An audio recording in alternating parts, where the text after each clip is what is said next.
Bab 13. Keberhasilan pertama. Setelah beberapa bulan penuh tekanan, Dina akhirnya mendapat kesempatan yang akan mengubah jalannya karier. Kali ini, tugasnya bukan sekadar liputan acara rutin atau laporan singkat. Dina ditugaskan meliput isu sensitif tentang dugaan korupsi yang melibatkan seorang pejabat lokal. Meskipun tugas ini terasa berat, Dina melihatnya sebagai peluang untuk membuktikan bahwa dirinya bukan hanya wartawan pemula. Di ruang rapat kecil kantor, Pak Bayu menjelaskan tugas itu dengan wajah serius. "Dina, kau tahu kenapa aku memilihmu untuk ini?" Tanyanya tajam. Dina meneguk ludah, tidak yakin harus menjawab apa. "Karena saya pekerja keras, Pak." Pak Bayu terkekeh sinis. "Bukan, karena semua reporter lain sedang sibuk dengan tugas yang lebih penting." Hati Dina mencelos, tapi ia tidak ingin menunjukkan kekecewaannya. "Baik, Pak, saya akan lakukan yang terbaik," jawab Dina mantap. "Yang terbaik saja tidak cukup," tegas Pak Bayu. "Kau harus cari sesuatu yang eksklusif, sesuatu yang membuat berita ini lebih besar dari apapun di koran besok pagi." Dina mengangguk, meskipun di dalam hatinya ia merasa beban itu terlalu besar. Hari pertama liputan, Dina mendatangi gedung pemerintahan tempat pejabat itu bekerja. Ia mencoba mengorek informasi dari beberapa staf, tetapi kebanyakan dari mereka menolak berbicara. "Maaf, Mbak, saya nggak tahu apa-apa soal itu," kata seorang pria berseragam sambil menghindari tatapan Dina. Dina mendesah, tetapi ia tidak menyerah. Di sela-sela mencari narasumber, ia bertemu Andre yang kebetulan sedang meliput isu lain di gedung yang sama. "Din, kamu ngapain di sini?" tanya Andre sambil menepuk bahunya. "Meliput dugaan korupsi, Mas," jawab Dina singkat. Andre tersenyum kecil. "Berani juga ya, tapi hati-hati, orang-orang di sini mainnya licin." Dina mengangguk. "Justru itu, Mas. Kalau nggak ada yang berani bongkar, siapa lagi?" Andre tertawa pelan. "Semangat kamu mengingatkan saya waktu masih jadi wartawan muda. Kalau butuh bantuan, kabarin saya ya." Setelah beberapa hari tanpa hasil, Dina mulai merasa putus asa. Namun, suatu malam, saat ia sedang memeriksa catatannya di rumah, ponselnya berdering. Nomor tak dikenal muncul di layar. "Selamat malam. Ini Dina dari Weekly Insight. Siapa ini?" tanyanya hati-hati. Suara di ujung telepon terdengar pelan dan tegang. "Kamu yang sedang cari berita soal Pak Aditya, kan?" Jantung Dina berdegup kencang. "Iya, benar. Siapa ini?" "Sebut saja saya narasumber rahasia. Saya punya informasi, tapi ini sangat berbahaya. Kita harus bertemu langsung." Dina menelan ludah. "Kapan dan di mana?" "Besok malam, kafe di dekat taman kota. Datang sendiri." Sebelum Dina sempat bertanya lebih jauh, panggilan itu terputus. Esok malam, Dina tiba di kafe yang dimaksud. Ia mengenakan jaket tebal dan topi untuk menyamarkan dirinya. Setelah beberapa menit menunggu, seorang pria bertopi hitam mendekatinya. "Anda Dina?" tanya pria itu pelan. "Ya. Anda yang menelepon saya?" Pria itu mengangguk dan duduk di depannya. "Saya tidak punya banyak waktu. Yang perlu Anda tahu, Pak Aditya telah menyalahgunakan dana bantuan untuk proyek fiktif." Dina mencatat dengan cepat. "Apakah Anda punya bukti?" Pria itu mengeluarkan sebuah amplop coklat dari tasnya. "Ini salinan dokumen transfer dan laporan keuangan palsu. Tapi hati-hati, kalau mereka tahu Anda punya ini, Anda dalam bahaya." Dina mengangguk, tangannya gemetar saat menerima amplop itu. Kembali di kantor, Dina menghabiskan malamnya menyusun artikel berdasarkan dokumen itu. Ia memeriksa setiap data, memastikan semuanya akurat. Pagi harinya, ia menyerahkan naskahnya kepada Pak Bayu. Beberapa jam kemudian, Pak Bayu memanggil Dina ke ruangannya. "Dina," katanya sambil melambaikan naskah itu. "Ini bagus, bahkan sangat bagus. Tapi kau sadar ini bisa membuat kita digugat?" Dina mengangguk. "Saya yakin dengan data ini, Pak. Semua sudah saya periksa." Pak Bayu menatapnya lama, lalu tersenyum tipis. "Baiklah, kita akan terbitkan ini." Hari berikutnya, berita itu menjadi headline. "Skandal korupsi besar di balik proyek bantuan pemerintah," terpampang di halaman depan koran. Nama Dina tercantum sebagai penulis utama. Reaksi datang dengan cepat. Beberapa media lain mulai mengutip berita Dina, sementara pihak Pak Aditya mengeluarkan bantahan resmi. Namun, bukti-bukti yang Dina kumpulkan terlalu kuat untuk disangkal. Di kantor, Dina mendapat banyak ucapan selamat dari rekan-rekannya. Bahkan Sari, yang biasanya sinis, memberikan tepuk tangan. "Selamat, Din. Akhirnya kau bikin gebrakan," katanya sambil tersenyum. Pak Bayu, meskipun tidak banyak bicara, menepuk bahunya saat lewat. "Bagus, jangan puas dulu. Banyak yang harus kau buktikan." Malam itu, Dina duduk di mejanya di rumah kecilnya. Ia memandangi koran yang memuat artikelnya sambil tersenyum kecil. Ini baru awal, pikirnya. Aku belum selesai. Namun, jauh di lubuk hatinya, Dina tahu bahwa keberhasilan ini juga membawa risiko. Dunia jurnalistik tidak pernah benar-benar aman, terutama bagi mereka yang berani mengungkap kebenaran. Malam itu terasa dingin ketika Dina berjalan pulang dari kantor, menggenggam koran dengan artikelnya di halaman depan. Lampu jalan memancarkan cahaya redup, dan langkah-langkahnya terdengar jelas di trotoar sepi. Wajahnya penuh rasa lega, meskipun sedikit lelah. Namun, ia tahu pekerjaannya belum selesai. Di kejauhan, suara motor mendekat. Dina, yang merasa biasa saja, terus berjalan. Namun, motor itu melambat saat mendekatinya, lalu berhenti tepat di sebelahnya. Mbak Dina, kan? Seorang pria berseragam kurir menatapnya dengan ekspresi canggung. Dina berhenti dan menatapnya curiga. Iya, kenapa? Pria itu mengeluarkan sebuah amplop coklat dari tasnya. Ini buat Mbak, ada yang titip. Dina meraih amplop itu dengan hati-hati. Siapa yang titip? Kurir itu mengangkat bahu. Nggak tahu, saya cuma disuruh ngantar, tapi katanya penting. Setelah pria itu pergi, Dina membuka amplop tersebut. Isinya adalah selembar surat tanpa nama pengirim. Jangan terlalu senang dulu. Kau mengusik orang yang salah. Jantung Dina berdegup kencang. Ia buru-buru memasukkan surat itu ke tasnya dan mempercepat langkah menuju rumah. Di rumah, Dina duduk di meja kecilnya, mencoba mencerna situasi. Ia menyadari bahwa artikel yang ia tulis telah menarik perhatian pihak-pihak yang tidak ingin kebenaran terungkap. Ponselnya berdering. Kali ini, nomor Andre muncul di layar. Dina, kamu baik-baik saja? Tanya Andre tanpa basa-basi. Baik, ada apa mas? Andre terdengar ragu sebelum menjawab. Aku dengar dari teman-teman di lapangan, beberapa orang di tim Pak Aditya nggak terima dengan artikelmu. Mereka mulai bergerak. Dina menghela napas panjang. Aku sudah menduga, tapi aku nggak akan mundur, mas. Andre tersenyum kecil di ujung telepon. Itu yang aku suka dari kamu. Tapi hati-hati ya, dunia ini keras dan kamu masih baru. Dina tertawa kecil meskipun hatinya penuh kecemasan. Tenang aja, mas. Aku ini lebih keras kepala daripada yang mereka pikirkan.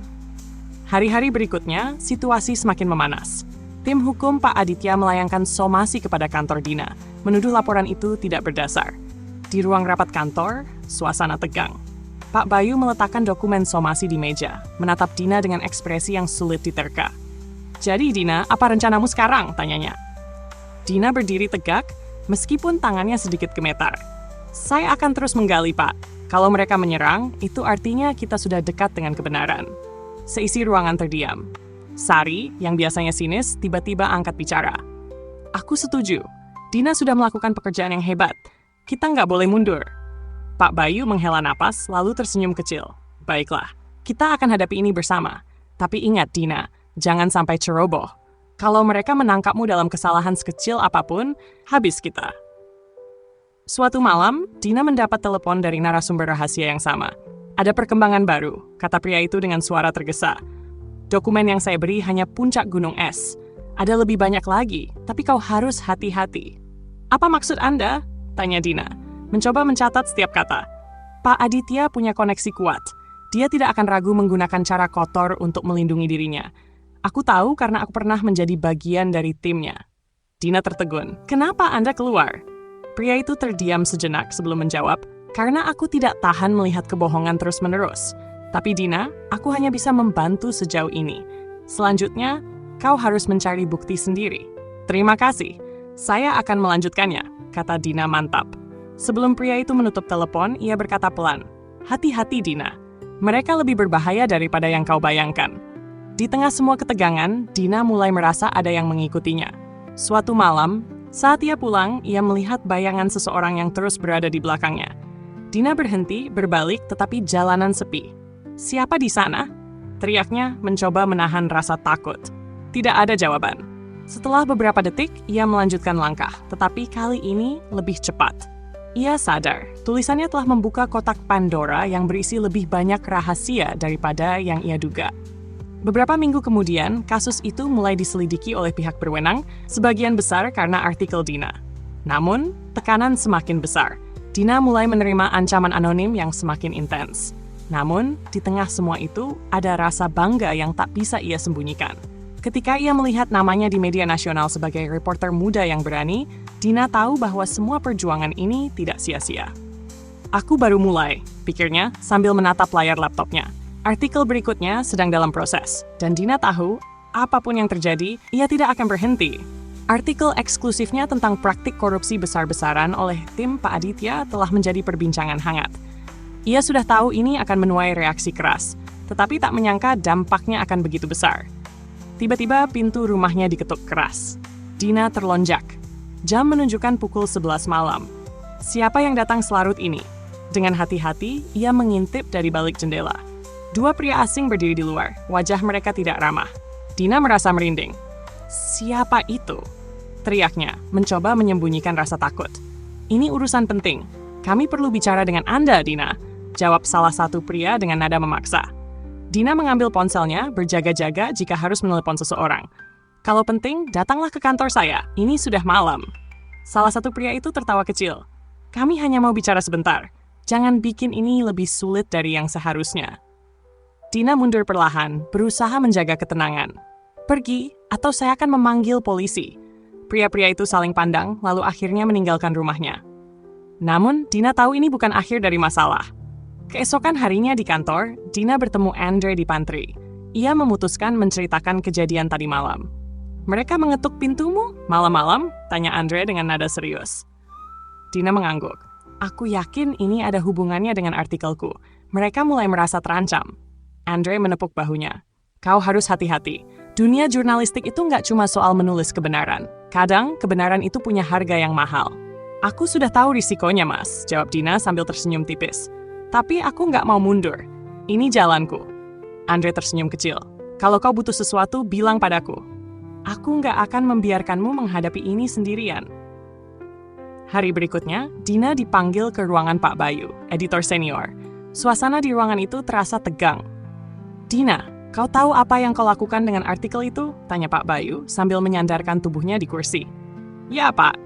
Saya mempublikasikan fakta, jawab Dina tegas. Pak Bayu mendengus pelan. Fakta yang menyulut amarah banyak pihak. Kau tahu, aku dapat telepon dari orang-orang penting. Mereka bilang artikelmu bisa menghancurkan karir mereka. Itu berarti artikel saya bekerja dengan baik, balas Dina tanpa ragu. Pak Bayu menatapnya dengan mata tajam. Dina, aku suka keberanianmu. Tapi ingat, dunia ini punya aturan tak tertulis. Kau terlalu keras kepala itu bagus, tapi bisa berbahaya. Mulai sekarang, kau harus lebih waspada. Dina hanya mengangguk. Saya paham, Pak. Di tengah semua tekanan, Dina tetap melanjutkan pekerjaannya. Namun, ia tak menyadari bahwa ancaman semakin nyata. Malam itu, Dina berjalan pulang seperti biasa. Jalanan sedikit sepi, dan udara malam terasa lebih dingin dari biasanya. Saat melewati gang kecil, ia mendengar langkah kaki di belakangnya. Dina berbalik, tetapi tidak ada siapa-siapa. Ia mempercepat langkah, namun suara langkah itu terus mengikutinya. Dina merogoh ponsel di sakunya, siap menelepon seseorang. Tapi tiba-tiba, seseorang menarik lengannya dengan keras.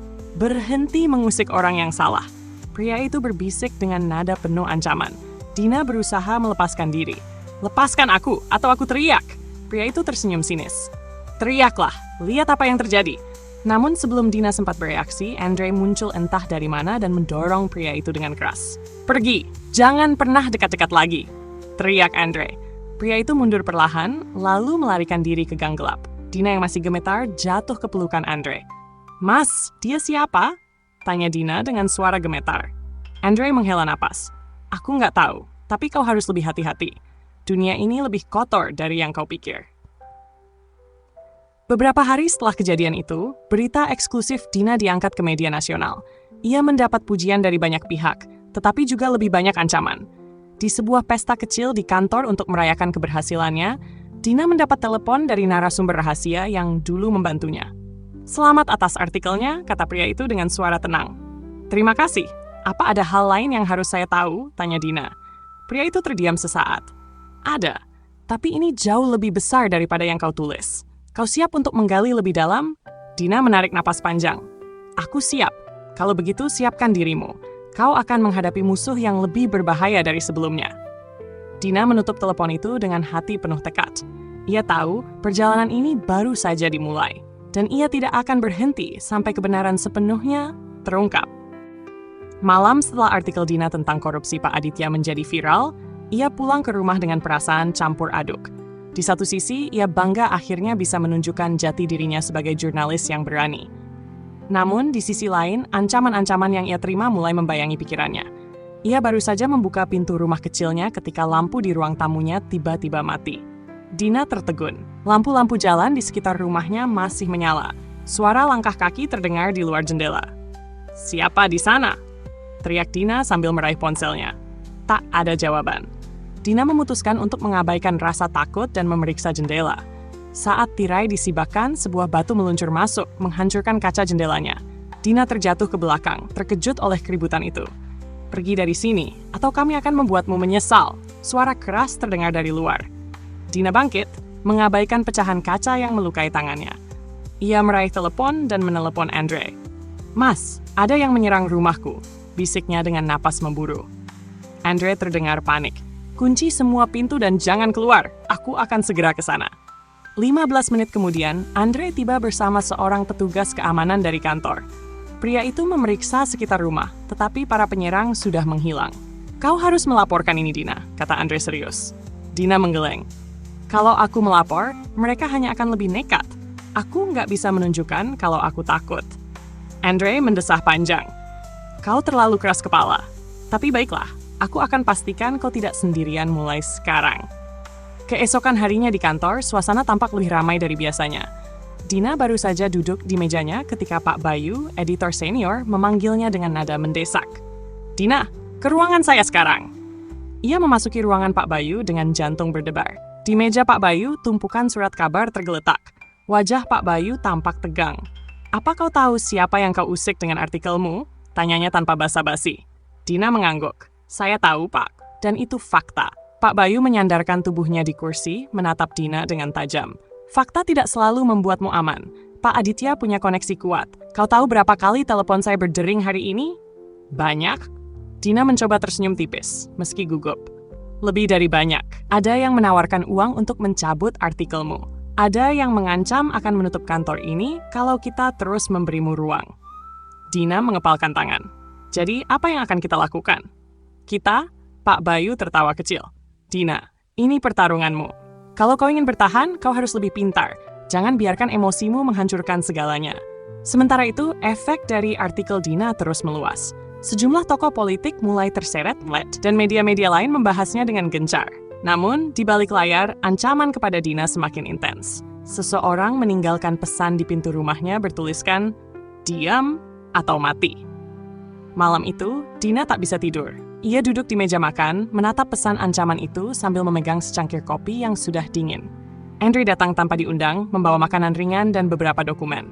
"Kau tahu nggak apa masalahmu?" kata Andre sambil membuka bungkusan makanan. "Apa?" "Kau terlalu serius. Kalau begini terus, kau bisa mati muda. Cobalah santai sedikit." Dina mendengus. "Santai?" Dengan ancaman ini, Andre melempar dokumen ke meja. "Lihat ini.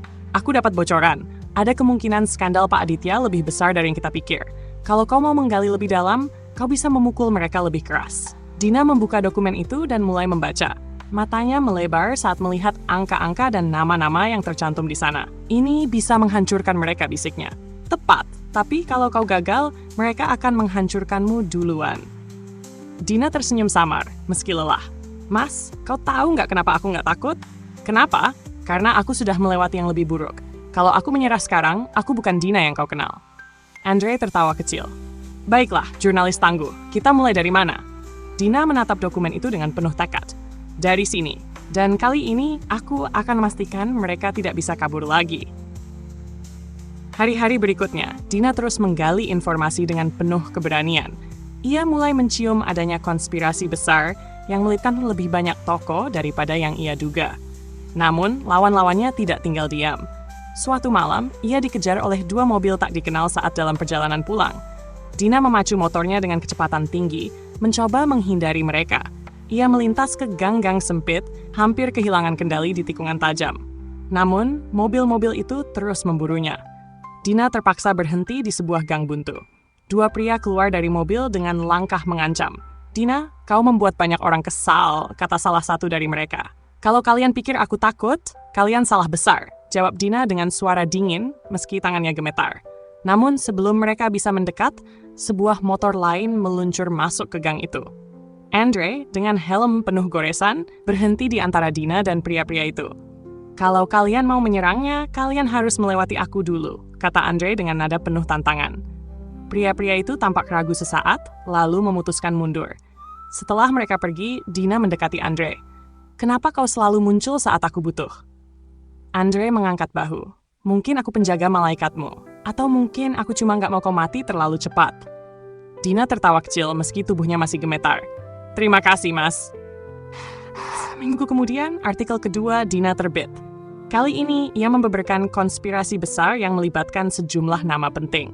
Artikel itu menjadi berita utama di berbagai media nasional, dan Dina resmi menjadi jurnalis yang diperhitungkan. Namun, ia tahu perjuangannya belum selesai. Lawan-lawan baru sedang menunggu, dan ia harus lebih kuat dari sebelumnya.